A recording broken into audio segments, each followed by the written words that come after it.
What's up, everybody? Welcome into the Fantasy Football Game Show brought to you by Front Yard Fantasy here on Better Sports Network. I'm your host, Simon, joined as always by my co-hosts, John Luke Garofalo and Joey Wright.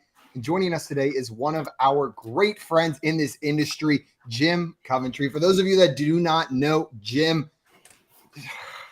there's only so much every day, guys, but just come on, figure it out. You can find Jim on Twitter at Jim Coventry NFL. He was a 2022 FSWA Football Writer of the Year. He's an NFL and fantasy football analyst over at RotoWire and a host on SiriusXM. And you can check out his new daily show on the RotoWire YouTube channel every day except Thursday or Friday at 11 a.m. Eastern time. Jim, thank you so much for taking the time to come and help us rank some wide receivers for this season. Jim, thanks for having me. Love you guys. We'll always come back whenever you ask me. And again, excited to be here. We should We should really abuse his goodwill and get him on here minimum once a week. Make him regret the day he offered. I'm not going to be here Friday if you want to fill in for me. And I think someone needed to pick up my dry cleaning, but I'm not sure. I'll text you the address. Jim. Appreciate the help with that, Jim. We got some people in the chat ready for today's show. Maria in here said, hello. Waiting for all my friends to join. Shouts into the void. Dame, Scampers, Craig, Victor, where are you? Well, good news, Maria. They are here. Craig checking in says, I'm in here. Just getting my guest snippet ready. Our chat historian making sure he knows the history of our guests on the show today. We got Dame in the chat checking in as well. Hey, Peeps, happy FYF hour. Happy FYF hour to you. Feels like we just celebrated yesterday. Wow. We got Scampers in the chat reporting for duty with the uniform on. I see a cat and a cowboy hat. That's what we require on Wednesdays. Good to see you finally found your hat. Dame saying hi to Maria, and Craig letting us know that today's guest is making his 8th FYF appearance. And today marks the first time he is on and not playing a game on Front Yard Fantasy. So we've brought you on for 7 games. This your 8th appearance, and we're going straight ranking. Serious business. Yeah, we're not playing games. Not playing games. Serious business here in Front Yard Fantasy. No messing around today. No laughs, no goofs. No nothing. Definitely no gaffes. Albert in here saying hello, everyone. What's up, Albert? And Victor stopping by with our daily bro Chacho. Welcome in, Victor. Glad to have you here. We had a question from our friend Grim Fan who stopped by that I wanted to start us off before we got into our wide receiver rankings. It starts with a wide receiver question. So, Jim, I'm going to throw this one to you. The Eagles signed wide receiver Deon Cain, former Clemson Tiger, to a contract. Is there any fantasy relevancy to this addition to the Eagles offense, or is this one you're ignoring on draft day? You know, I mean, a USFL big championship game, and all of a sudden now we're signed to a contract. What do we do? I mean, he busted out in the NFL. I mean, busted. And you know what? This far along the line, no, nothing. It's a camp body. It's a nice story, good PR piece. But outside of that, no, I don't. Olamide Zaccheaus is not a bad player. He's small, but as a third wheel, he might be better than Quez Watkins, actually. So, I mean, if Cain makes it as a 6th receiver, long shot, maybe, but I don't think he cuts the roster. No. Joey, do you feel similarly about this signing to Jim? Yeah, it doesn't really move the needle for me. I like the Zaccheaus call out, though. He did some good stuff in Atlanta. There was definitely some productive weeks he had for people on their bye week. So I like that call out there for sure. But I agree with Jim on this. Joey, now the other question that Grim put in here, Kmet signed a big extension. If we are looking at Cole Kmet in redraft going into this season, where does he land in your tight end rankings? Is he in that glob, or is there any sort of separation that he has from just the mess of 6 to 11 point a week tight ends that we get out there? So I've got him in my tight end 15. I feel like this is much more of a NFL signing than it is a fantasy signing, which all of NFL teams, when they're signing their players, just so you know, they're not signing them for fantasy football purposes. They're only signing them for NFL. I know I stumbled over that. I'm sorry. I was trying to, but I've got him behind Chig and ahead of Tyler Higbee. And I'd actually might move him behind Higbee. I think Higbee has a chance to be second on the Rams in targets. But Kmet, I know he lead the Bears in targets last year? I believe he did. I just, with DJ Moore there, him and Justin Fields, the news came out of camp today that they're really connecting. I just think Kmet, with a team that's not going to throw a whole lot, isn't just going to be that relevant. God, I hope Fields to Moore is everything that I want it to be. I hope Fields to Moore is the connection that we deserve as Fields fans, as Moore fans, as NFL fans, and as fantasy players, damn it. Jim, that aside, are you any more optimistic for Cole Kmet's chances to separate himself at the tight end position this year? Arguing about tight ends outside the top 10, this is not good business because they all have this massive range of outcomes. I will say this. If the Bears want to see if they have a franchise quarterback, they will go in with a mindset of passing more than anybody thinks. They got to see what they have. If they don't learn this, they're going to have his contract come and go, and they're not going to have a chance to move forward. I do think they want to pass the ball. They want to use RPO concepts. And so what could happen? This is a best case scenario. I'm not disagreeing much with Joey here, but the speed of Moore and Darnell Mooney, both guys sub 4.4, they are going to stress defenses with that mobile quarterback. The middle of the field is likely going to have a lot of room to operate. And we've seen the chemistry between Kmet and Fields is real. He would be the presence in the middle of that field because Chase Claypool, I'm not counting on him for much. He's the only big body they probably have. Now, remember, he had 93 targets at 600 yards in 2021. Last year, he scored 7 touchdowns, but the targets went down. Again, if you think the Bears are going to be pass heavy, which they may not, then Kmet's a buy. I have him at tight end 11. But Joey may well be right, and they may still give Fields another year, and they may run heavy, and they run blocked very well last year. In that case, yeah, Joey's right. He's more the tight end 15-ish. God, and both of those are either in the glob or just sitting right on the edge of it with those other tight ends. I see Jay down here saying too much Clemson propaganda on the show. And before we get into our wide receiver tiers, we had one more very important question. Joey, I'm going to throw this one to you. Where does Dean Cain land in your Superman ranking? I think he lost his steal a while ago. He's kind of plummeting down. Damn. I think actual real facts are his kryptonite. So. Dean Cain and Deion Cain not making the cut today. Yeah. He had a good Lois Lane, though. We gotta give him they did. Was it Terry Hatcher? Yes. Terry Hatcher? Yes. Yeah. Well, guys, we are going to get into our wide receiver tier list here. Before we do that, a couple reminders. First and foremost, if you're not already following our guest Jim, remedy that as quickly as possible. You can find him on Twitter at Jim Coventry NFL. It's right there below his hands and face on the screen, or you can find it in the link below this video, whether you're watching on the BSN YouTube or that Front Yard Fantasy YouTube. Wherever you're watching, go ahead and hit that subscribe button. It's the easiest way to show your support for what we're doing right here. And the little notification bell is the best way to make sure you don't miss us live every day at 3 p.m. Eastern time. That is, unless you have some sort of power to set mental alarms. I know there are people that can do that. I'm not one of the lucky few. High stakes. That is a high stress situation. Not for me. The people that say they don't set alarms, but they wake up at like 6:30 every day, I'm like, you are brave. Dude, my dad is like that. It's like 4 a.m. every day. He's up. No Doesn't matter miss what. it. No matter what. He's got breakfast at 5. He's not setting an alarm. He just knows he'll be up. I think it's some superpower you get after you become a dad. Joey, Jim, can you confirm? I have to say, I do set an alarm, but I don't need an alarm. About 3 times a year, the alarm will wake me up. But yeah, I don't need the alarm. Now, it's not just because I'm old. It was always like that for me. So yeah, it was weird. 3 times a year. I get kicked in the back pretty much every day as one of my kids sneaks into the bed and like pushes me out with their feet. So I'm on the couch every day by like 5 o'clock, no matter what. That's kind of like an alarm.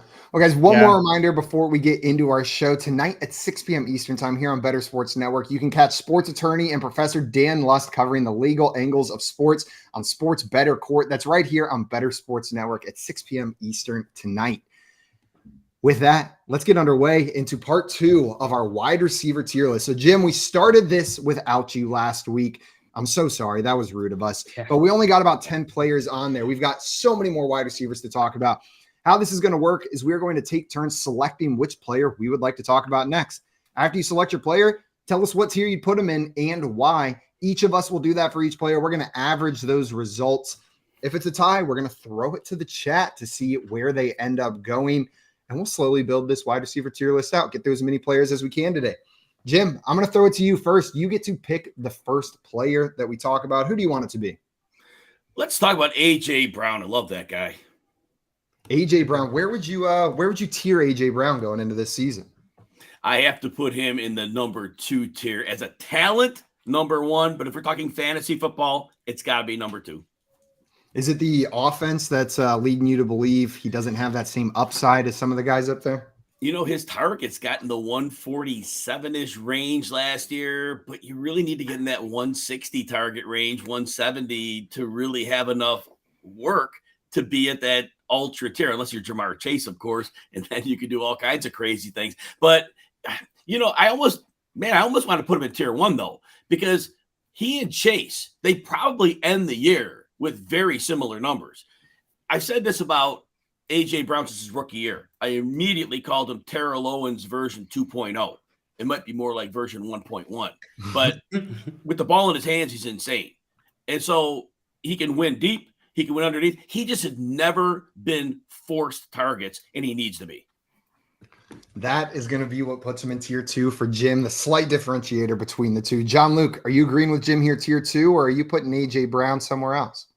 No, I agree entirely with Jim. I mean, when we look at all of his metrics, his efficiency is fantastic. He's top 10 amongst almost all the efficiency metrics across wide receivers. But when we look at volume and targets, he's not there. I mean, he's got, I guess he was top 10 this past year in targets, but it's still the lower half or the bottom half of that top 10. I want to see this offense pass more. I want to see them break out so that it's not all the offense is not funneling through one or two players. I think A.J. Brown will benefit from this step up from last season to this season for the Eagles. And I think he'll be great. So I'm going to throw him in tier 2 with Jim. Dude, we got double tier 2. Joey, where are you putting A.J. Brown? Yeah. The only thing that keeps A.J. Brown out of tier 1 for me is the presence of Devonta Smith, who fantasy points wise down the stretch, they were almost identical. Now they're very different types of wide receivers, but I think his upside is a little limited because he's got such a talented wide receiver on the other side of the field. So I put him in tier 2 happily, very comfortably, right in the middle of tier 2 for me.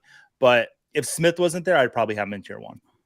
I agree with everything you guys have said. No need to rehash it. A.J. Brown is in tier 2 for me as well. And that's where he's going to end up with a unanimous vote here in those fly Dolce & Gabbana sunglasses. Throw them up in tier 2. We got some people in the chat before JL selects his player. Our friend Scott Fish stopping in saying, I'm JL's dad. Yes, he is. In that, what's he talking about? I do the same thing. No alarm. If I'm not up by 6, I'm dead. I'm usually up between 4 and 5:30. Wow. Well, nice to know. Has that ever happened, Scott? Have you ever not been up by 6? We also got Grim in here saying, if you don't know Jim, shame on you. You pile it on, Grim. Let him know the truth out there.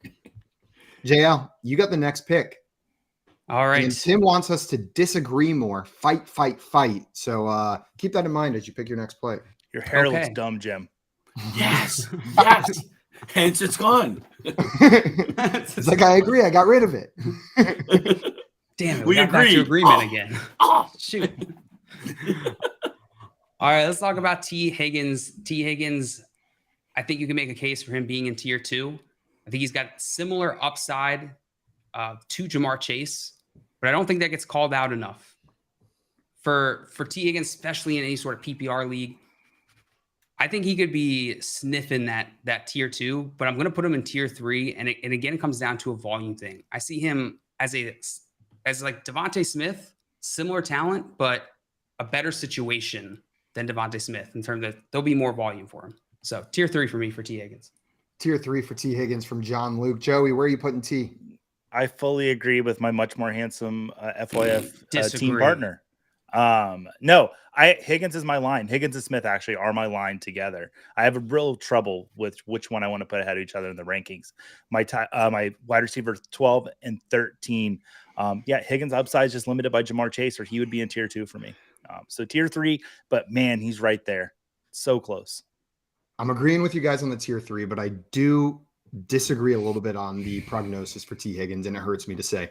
The more I look back at that Bengals offense from last season, I don't think this is a 1A, 1B situation. I think Jamar Chase separated himself as the 1 in that offense last year, and T. Higgins is very clearly the 2.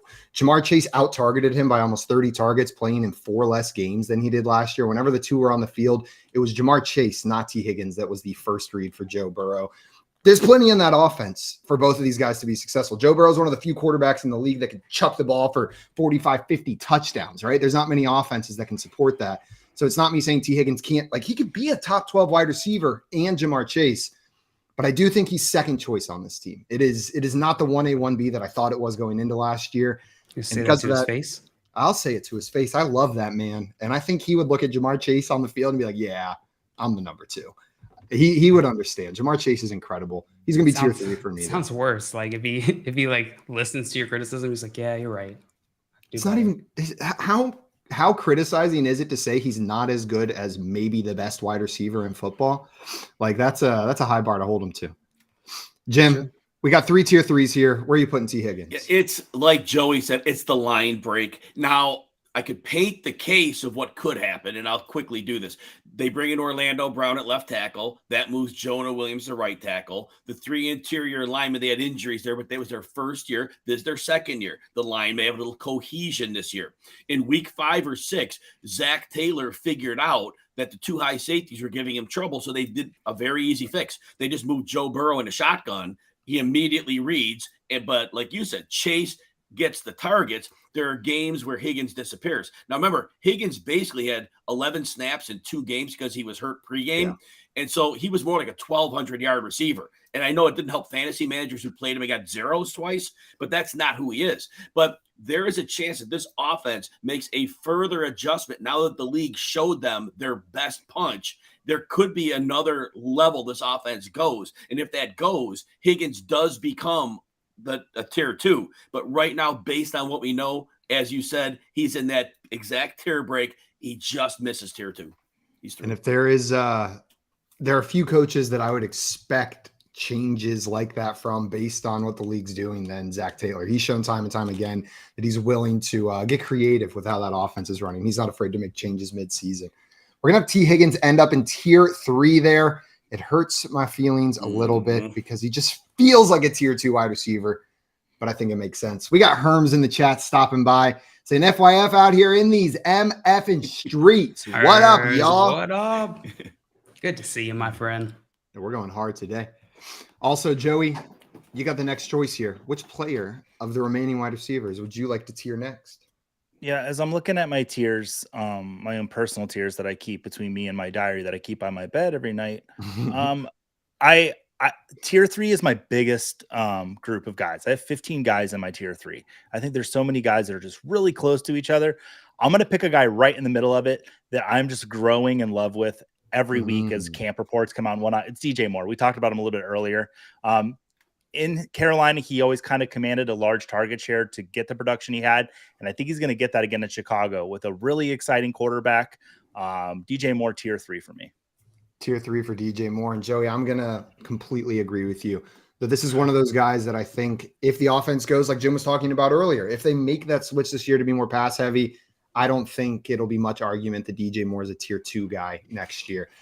His talent has never been the question. It's been poor quarterback play, poor offenses, and he's still continued to produce. I expect that here in Chicago. And even if they maintain the borderline criminal passing volume that they had last season, DJ Moore should still get enough of those targets to be fantasy relevant. Tier 3 for me. Jim, where are you putting Mr. Moore? Yeah, again, talent-wise, the sky's always been the limit. But at this point, to project him ahead of tier 3, it would be irresponsible to do it. Could he have a favorable outcome where he has a 1,500-yard season with 9 touchdowns? Yeah, he could have that. The probability says if the season was played out 10 times, that doesn't happen. And so some people will put him in tier 4 because where he's getting drafted, he's being drafted like a tier 4 guy, but he's not that guy. He had 1,150 plus yards 3 years in a row until last year's train wreck. And so this is a better quarterback than he's had in his Carolina days. So I think the floor is 1,250 yards. So that puts him in tier 3. We got triple tier 3s. John Luke, are you agreeing with this or you got something else to say about DJ Moore? It's funny. When you first brought up DJ Moore's name, I thought I would be higher than the panel, but turns out lower than the panel. I'm going to put him in tier 4. And the reason is I think there's a clear separation between him and the other players in tier 3 for me. He has those concerns that he has are a little bit more concrete than someone like T. Higgins, where the biggest concern is like Jamar Chase is really good and might take some of his work. So that it feels like there's a tier break from the Davante Smiths to T. Higgins. for me, but I'm still bullish on DJ Moore, and I think he could take a leap up this season. And so I like the call of throwing him in tier 3. I'm just a little more conservative. I think that's fair. I think that's reasonable. We look at this offense, and yes, they added DJ Moore, but are we truly expecting a massive change in their offensive philosophy? I don't know. Right. I guess we'll have to wait and see. And sometimes the more likely outcome is more of what we saw the previous season. He's going to end up in tier 3, but I like the nod to some of the additional risk that comes with him compared to those other guys. And that leaves my pick. Tim, we have still not had our first fight yet on this show. Maybe this will do it. I want to talk about a wide receiver who just signed with a new team, DeAndre Hopkins. Oh, get out of here, Simon. You're a piece of shit. Hey, sorry, Joey. That's my bad. I can pick someone else. We're talking about DeAndre Hopkins. In talent alone and history of what he's done with poor quarterbacks in bad offenses, now that he's on a team, he's a tier 2 wide receiver for me. I can't put him lower than that whenever you could still make the argument that he's a top 5 wide receiver talent-wise in the NFL. If he can do it with Savage in Houston, he can do it with Tannehill in Tennessee. I expect him to not just be the target leader on that team, but to almost make the other players embarrassed by the target share that he has compared to them. And with that volume, with his talent, I think he belongs up there with some of those guys. I expect maybe this is where we get our first fight, but I just can't put Hopkins lower than tier 2, given what we've seen from him since he's been in the league. Jim, what are you doing with DeAndre Hopkins? Oh, man. Oh, my gosh. Grim fan stole my thunder here. Tier 5. Woo! Yes, tier 5. Here's why. 14th percentile yards after the catch last year. And I know he's never been a yak guy. I get that, right? He got force-fed targets last year, and it worked out. And it did work out from a fantasy football perspective. Arizona was trailing every week. They had to throw the ball as much as they could, and he was the only game in town. He's 31 years old. Not only did he have a suspension last year, but he still missed 2 games at the end of the season. He missed a bunch of time the prior year. To me, injury and recovery from injury is an age-related thing. As I go through and I do my player profiles every year, I look at the ages of players, and it just stuns me how few running backs and receivers are in their 30s and playing at a high level. It's rare. It's a small list. Hopkins is 31. I don't think he can run it. He can separate up quickly, great. But now he goes to Tennessee. Derrick Henry. And I don't know that at this point they want to throw the ball to Hopkins more than they throw it to Treylon Burks. Because what we saw with Treylon Burks and the second part of the season when he finally acclimated and then he got hurt again, but we saw he's a monster after the catch. You give him the ball and he just takes over. And I think catch and fall is kind of nice to move the chains, but in a low volume passing attack where you have an explosive guy who's blocking out of the slot, I don't see targets. I see a declining player. Tier 5. Tier 5. We've got a tier 2 and a tier 5 so far. John Luke, a wide range so far. Where are you putting DeAndre Hopkins? I'm going to go right in the middle of this spread. I'm going to go tier 4 for DeAndre Hopkins. I think Jim brings up some very valid points. Simon, you brought up if he can do it with Savage in Houston, he can do it with anybody, or Tannehill here in Tennessee. But I think to Jim's point, that was a while ago. And can we see him do it with anybody now? I'm with you. I believe in DeAndre Hopkins' talent. I think he is one of the best wide receivers in the NFL. And that leads me to believe that he's probably not going to have the same type of fall off that we see from other players. It'll probably be more in line with what we've seen from the high level, the wide receivers who have played at the highest level, right? This top percent. And so I think it is going to affect his game, but I still think it's DeAndre Hopkins. And I think this offense is setting itself up. It doesn't have a lot, but it's got a lot of diverse weapons to utilize. And those weapons are very talented. Derrick Henry, Treylon Burks, DeAndre Hopkins. This offense could be sneaky good. And I think that gives DeAndre Hopkins some upside, but I'm going to throw him in tier 4. Tier 4. And maybe projecting more of a Larry Fitzgerald fall from grace than some of the wide receivers that hit that cliff a little harder. Joey, we've got a tier 4, a tier 5, and a tier 2. I saw you nodding along with some of JL's points. Where are you putting DeAndre Hopkins? I'm going to disagree with all three of you. I'm going to put him in tier 3. Yes. 6 out of the last 8 seasons, including last year, DeAndre Hopkins was the top 10 wide receiver in fantasy points per game. I know he's getting older and everything. Prior to last year, I might have put him in tier 2. He's that talented. We've seen him do it with worse quarterbacks. Yes, he's older. I still believe in his talent enough to drop him down a whole tier than where his talents say he should be. We've got a 2, 3, 4, and 5, which is going to land him perfectly between tiers 3 and 4. So we need to get that poll running in the chat. I know there's going to be at least one vote for tier 5. How was that for you, Tim? Fan. We'll see. Yeah, Tim, no one agreed. You happy now? We're all mad at each other. What are the odds of that happening? 4 different tiers from 4 analysts. I had a feeling DeAndre Hopkins would be the one that separated us. There's a wide range of outcomes when you put such a talented player coming off a disappointing season in an offense that hasn't really supported high-end wide receivers recently. He's one of the players I'm most excited to see how it pans out this year. Jim, we're back to you. We're going to see where DeAndre Hopkins ends up after this poll ends. But in the meantime, let's talk about another player. Who would you want to talk about here? You know what? I want to be aggressive, and I want to put Mike Williams where nobody else will put him. I want to put him in the 3rd tier. And here's why.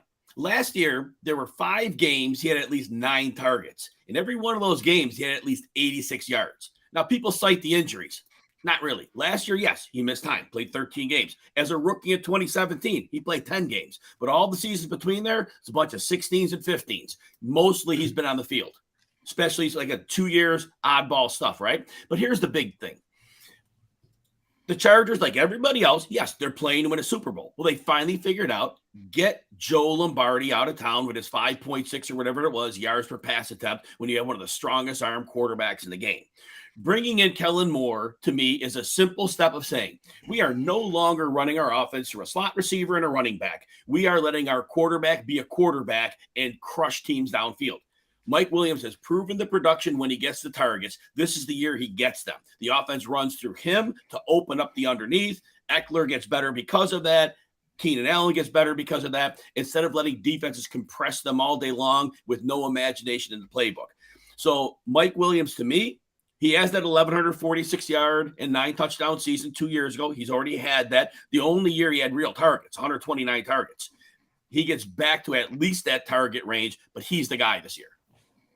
Tier 3 for Mike Williams, and you laid down a challenge to a show of Mike Williams lovers. We'll see what JL has to say about that. John Luke, where are you putting Mike Williams? You agree with Jim, or are you putting him a little lower? Number 1 lover of Mike Williams. Yes, Mike Williams, I love that call out, Jim. I think people are very concerned about Mike Williams' health situation, the way he plays, his tendency to play hard and get injured hard. He does play hard. He does play hard, but I feel like a similar type of player who most people view kind of differently is DJ Moore, right? Where we have all of this talent in a situation with a little bit of uncertainty, enough uncertainty that it's like, can we really trust either of these players? And I think to some degree, yeah, but you got to take shots. And these two are great shots. These are great bets. And so just like DJ Moore, I'm bullish on Mike Williams this year as well. Slightly less bullish because of the injury stuff. DJ Moore going to a new team. So I'm going to throw him in tier 4. We got tier 4 for Mike Williams from John Luke. Joey, where do you end with Mike Williams? I disagree with our guest who, like, okay, whatever, he's here. I agree with JL. I agree with my teammate. He's in tier 4, but he's that, like I mentioned, that Devonta Smith and T. Higgins were the line for me between 2 and 3. Mike Williams and another receiver are the line for me in tier 4. They're just as talented enough to get to tier 3. And what might push me off of Mike Williams a little bit is I don't really think Mike Williams misses games. He missed 3 last year. I think he misses parts of games. I think the way that he plays, he'll get knocked out in the second quarter. Maybe that's just a misconception I have, but I feel like some of the lack of production we see from Mike Williams is because he just doesn't finish games. So let's see a little more complete games out of him, and he could be in tier 3 for me. We've got 2 tier 4s, a tier 3. And while you may not agree with Jim, I find myself aligning more with Jim's opinion here on this one. And Jim, you said it. It's the addition of Kellen Moore to this offense that is doing that for me. I've been discounting or talking about my concerns for Austin Eckler in this offense. He's not getting 127 targets next year. And those targets are probably going to go to Mike Williams and Keenan Allen. They're going to spread the ball out a little bit more, get it downfield, like you said. And if I'm believing that, if I'm buying into the downgrade in targets for Austin Eckler, I got to buy into the upgraded targets for Mike Williams. And he's one of those players, every time you watch a game with him and he catches the ball, you're like, they should do that every play. They should just give Mike Williams the ball every play. Or they'll finish a game, he'll have 12 targets, they'll win by 12. And you're like, why didn't they do that last week? And why don't they do that next week? Maybe Kellen Moore comes in and figures that out for them. So we got 2 tier 3s, 2 tier 4s. That's going to make it another tie here, sitting at exactly 3.5. Similar situation to DeAndre Hopkins. We'll throw another poll in the chat and figure that out. John Luke, do we have the results of the Hopkins poll? We do. Tier 3, 60% of the vote. Tier 4, 20%. Tier 5 or worse got 20% and 0% for tier 2. D-Hop ending up in tier 3, though no one quite agreed with me on that one. What's up, Joey? Can I bring something up that no one brought up about? I'm going to. I'm not going to ask if I can do it. That's part of the show. Quentin Johnston, the arrival of him with the wide receiver with that draft capital and that talent that we saw at TCU. Like, do we think that might also cut into both Keenan Allen and Mike Williams' targets this season? Jim, are you expecting Quentin Johnston to have an immediate impact on this offense? Here's what I'll say about Quentin Johnston. And I pre-draft said he needs to go to the Chargers. And I predicted that one for like a month prior, and he went there. It's a perfect fit. But I don't know what Quentin Johnston will be in 3 years. But this year, he is in a perfect spot because he's not a great route runner. That's kind of easy. But all he has to do in this offense is run some slant routes. They're going to get the ball in his hands and let him run. They could be they're not going to be necessarily short passes, but they might be, down the field at intermediate. I think he has a very specific function in this offense, but it's going to put a lot of stress on defense. So I think his rookie year could be one of those guys that pops as a rookie. And then once Williams and Keenan Allen eventually go, I don't know what Quentin Johnston's going to be. But this year, yeah, I think he has a very good potential to get you 850 yards. Man, that is like the redraft player's dream that you just said. Usually you come out here and you're like, year 1, I don't know. But year 2, we're looking at it. And you're like, year 1, let's do it. Year 2, I don't know. We got scampers in here coming in saying, nominate a Panther, you yellow-bellied feather faces. Sips on Grimace Shake. Yeah, I'm not sure there's a Panther wide receiver even listed here in the top 50 scampers. I apologize. But maybe in part 14, we'll finally get to our first Panthers wide receiver. John Luke, is it your turn to pick a player? I think Jim just picked a player. I believe it is, yeah. I believe it is. And I am a man of Albert. And Albert asked for, where are you guys putting Calvin Ridley? So let's do Calvin Ridley. I am a man of Albert. Calvin Ridley deserves to be in tier 4. It has been a while since we saw Calvin Ridley play football. But when we did, he had to be like, top 3 wide receiver in Dynasty at one point. Yeah, he was up there.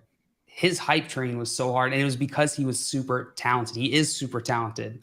We haven't seen it in a while, so maybe he's lost some of that in his time away.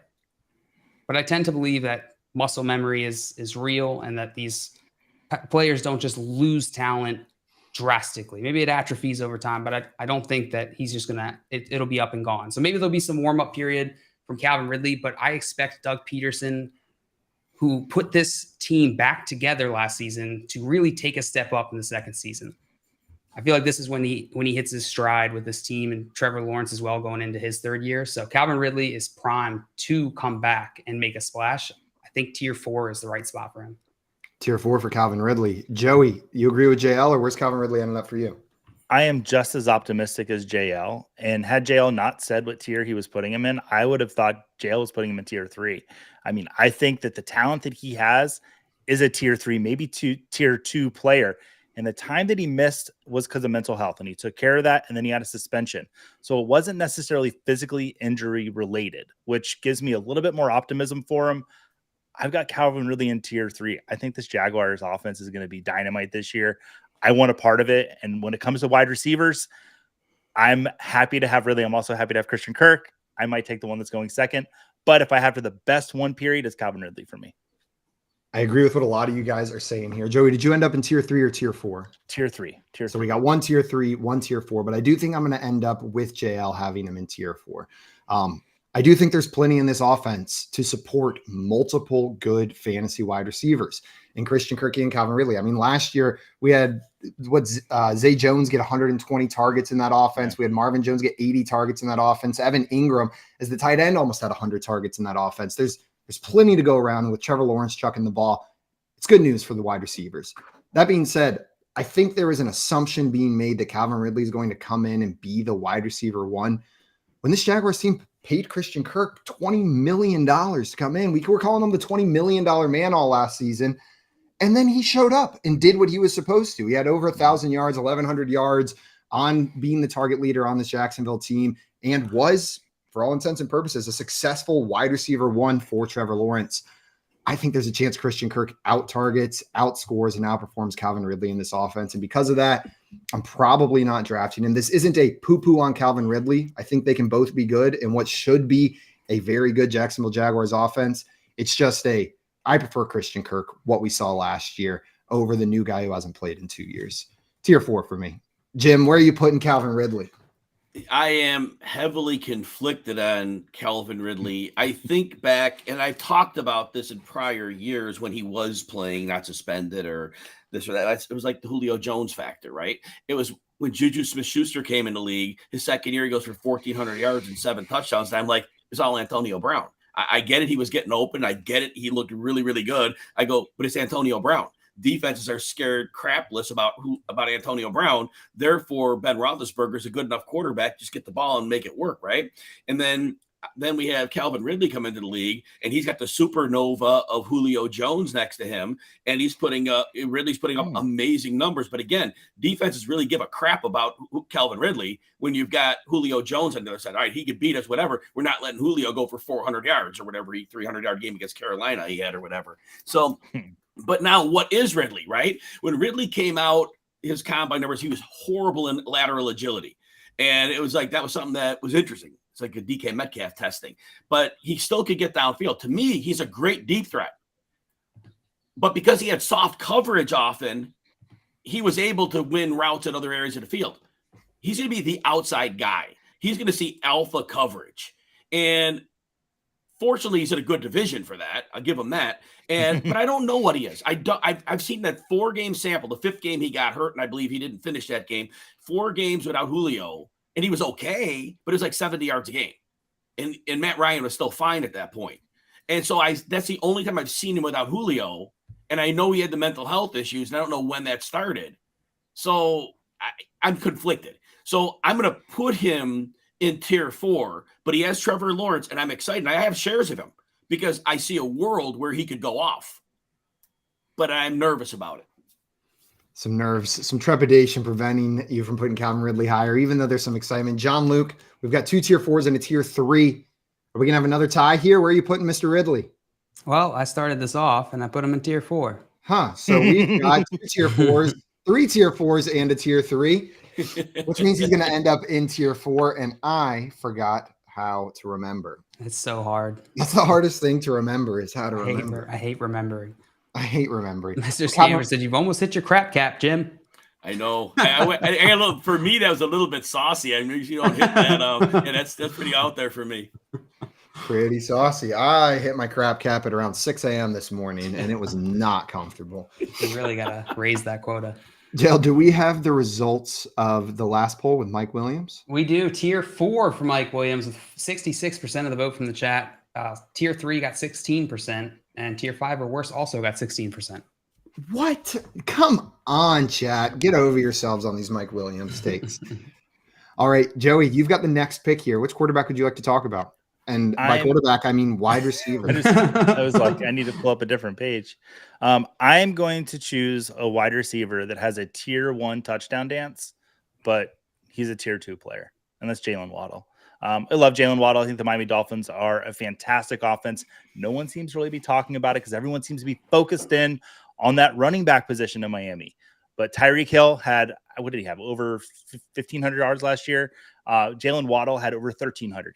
They are almost wide receiver 1 AB. But I think Waddle's just a step. God, I did not nail it. How do you say 1A, 1B? How do we say? I don't know why I did this.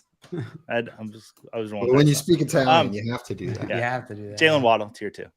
Tier 2 for Jalen Waddle from Joey.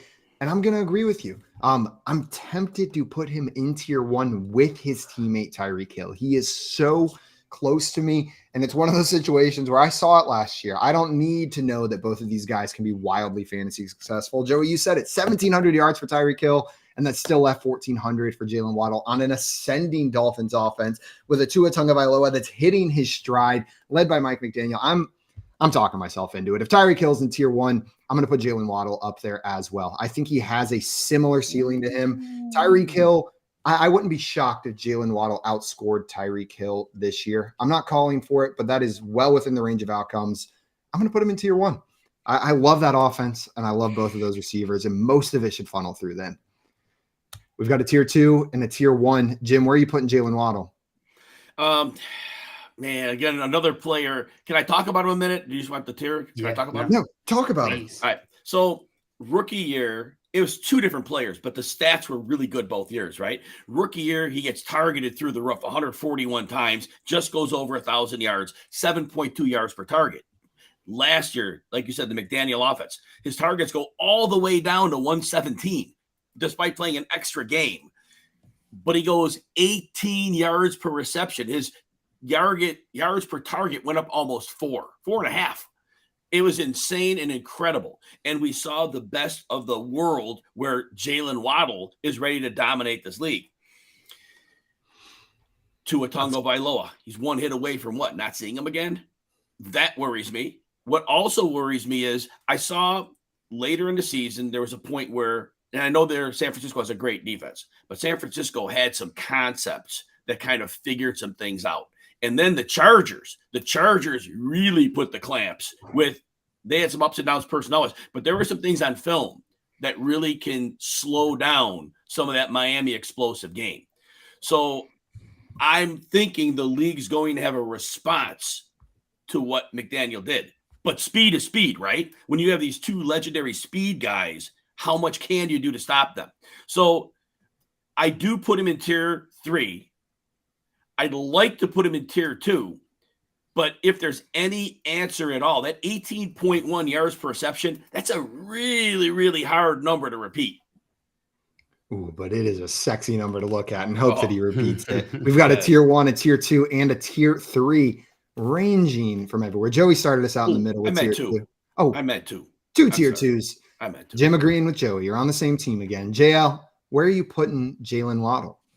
Yeah, I think I'm going to join the group of 2s here. I think the tier 2 I view as players who I don't necessarily expect to get that wide receiver 1 performance, but who could. They could reach that. And Jalen Waddle perfectly fits that archetype. So tier 2 for me. Tier 2 for me. Tier 2. We got Jalen Waddle in tier 2 and no tie, which means we don't have to go to the chat.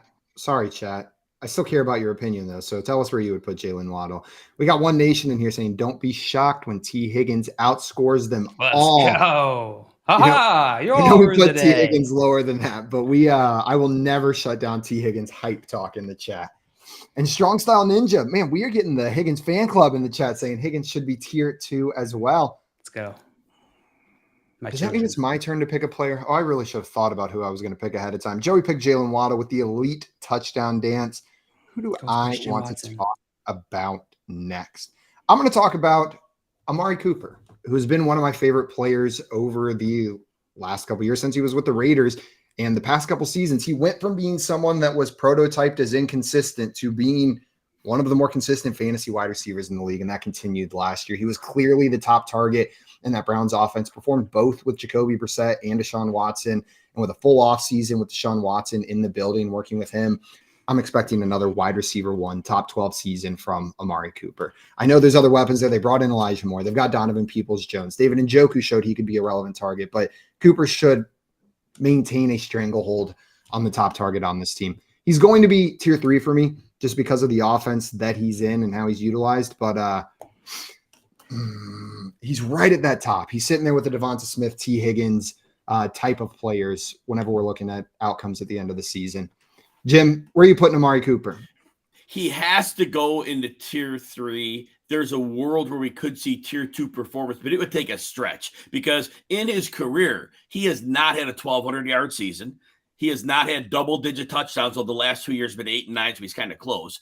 And he only has one season with more than 83 catches. And 2020 with Dallas, he had 92. So basically, Amari Cooper has never had an elite season, but we know he's an excellent football player. And I think the best thing working for him is Deshaun Watson, in my opinion, he struggled from a lack of reacclimating the speed of the game from 2 years away. To me, it was completely that.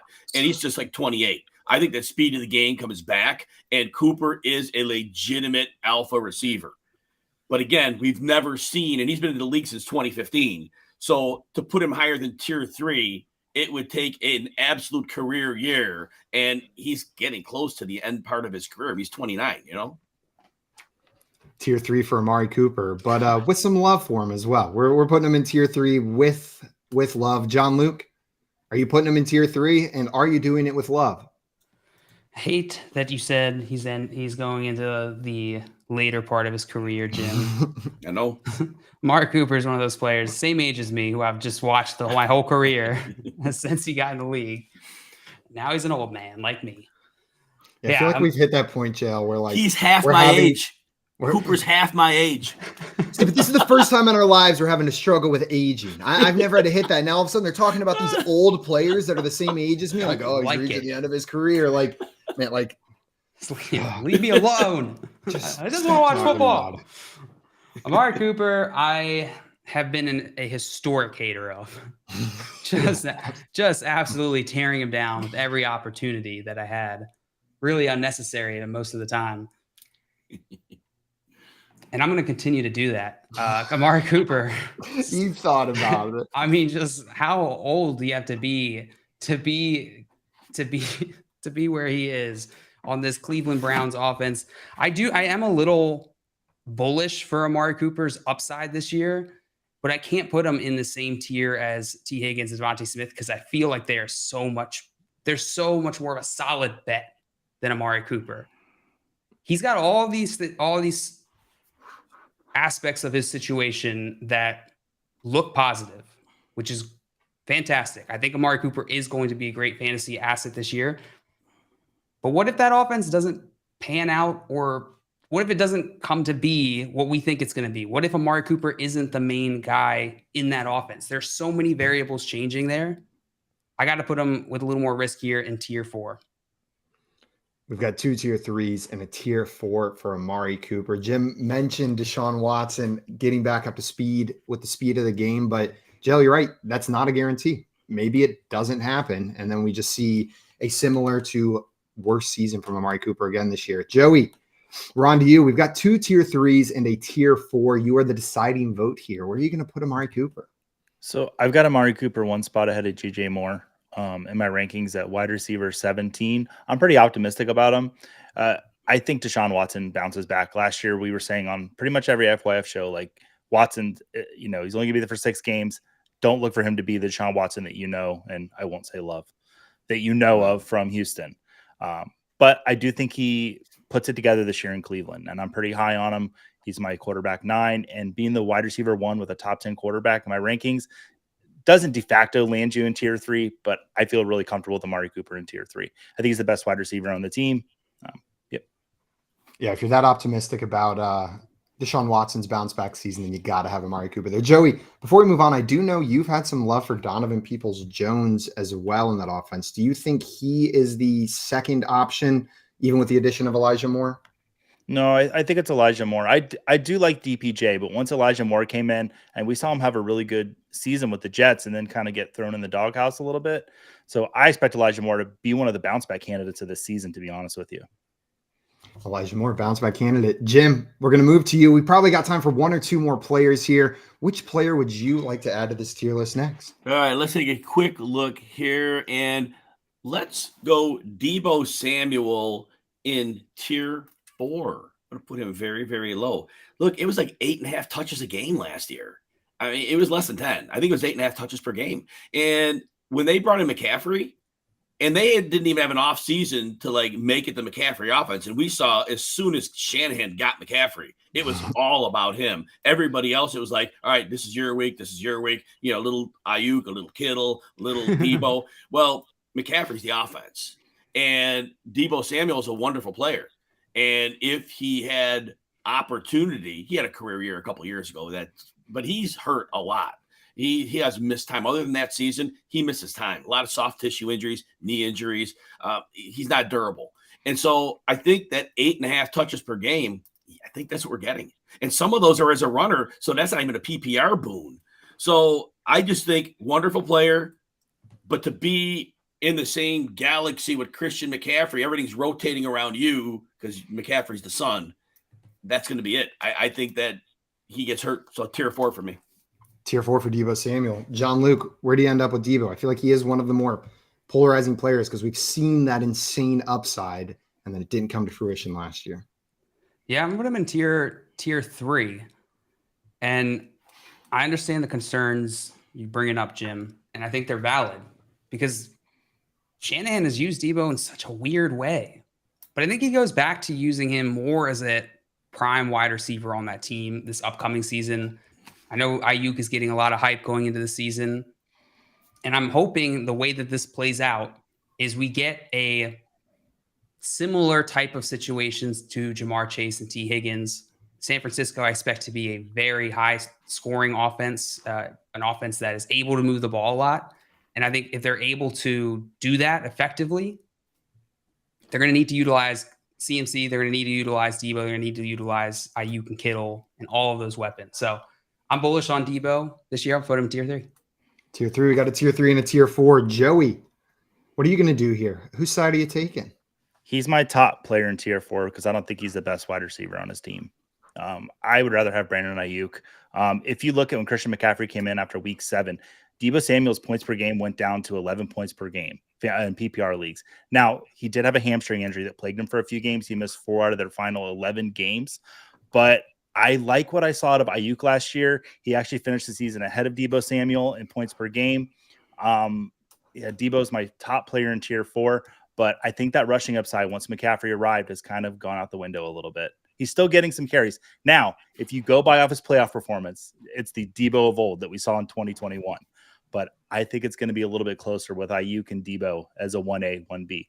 I nailed that A and B thing this time. What you call a 1A, 1B. You learned your lesson. You know what it's called. So we've got 2 tier 4s, a tier 3, and I find myself very in line with you, Joey. He's sitting on that edge between 4 and 3, but there's enough uncertainty and enough evidence from last season that Brandon Ayuk may be the true one on this team that I got to put him in tier 4. Now, would I be shocked if a wide receiver of Debo's talent comes out and outscores Brandon Ayuk? Absolutely not. But Debo also gave us evidence that he doesn't want a heavy rushing workload, right? They brought Christian McCaffrey, and he's verbalized that he doesn't want that to necessarily be a part of his game long term. And it makes sense whenever you look at the health of these players and what it means for their careers. I'm going to put it in tier 4. I think his usage is more similar to what we saw last year than what we saw in his breakout year. But God, with a player of that talent, like he can't be shocked by outcomes like that. If he's going later than some of these guys, he's worth that shot just because of the potential upside. That is going to land Samuel in tier 4 with Calvin Ridley and Mike Williams. And that is going to probably be the last player that we have time to talk about today. I know Scampers wanted us to talk about Cedric Tillman maybe next time. And Grim wanted to know about Jalen Hyatt. We'll get some Jalen Hyatt love in there next time we're doing this tier list.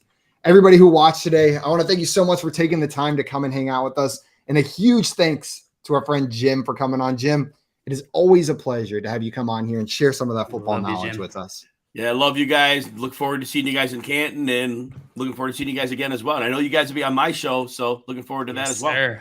Yeah, everybody, if you have not done so already, go check out Jim's new show. That is every day except Thursday or Friday at 11 a.m. Eastern on the RotoWire YouTube channel. You got a little sneak peek of his big football brain today, but it is on full display during that show. You can explore every crevice and crack of Jim's football brain in there. It would be a tourist destination. Oh, in the United States. If we could shrink ourselves. If we could shrink ourselves, yeah. So as soon as that happens, Jim, you got another career ahead of you. Brain tourism for all the football fans. That's going to be it for us today, guys. We'll be back tomorrow at 3 p.m. Eastern time for some more fantasy football game show fun. So come hang out with us then. Until tomorrow, though, we're out of here. Enjoy the rest of your Wednesday and go enjoy the Women's World Cup soccer game tonight. This content's kind of like brain tourism. It is kind of like brain tourism. Yeah.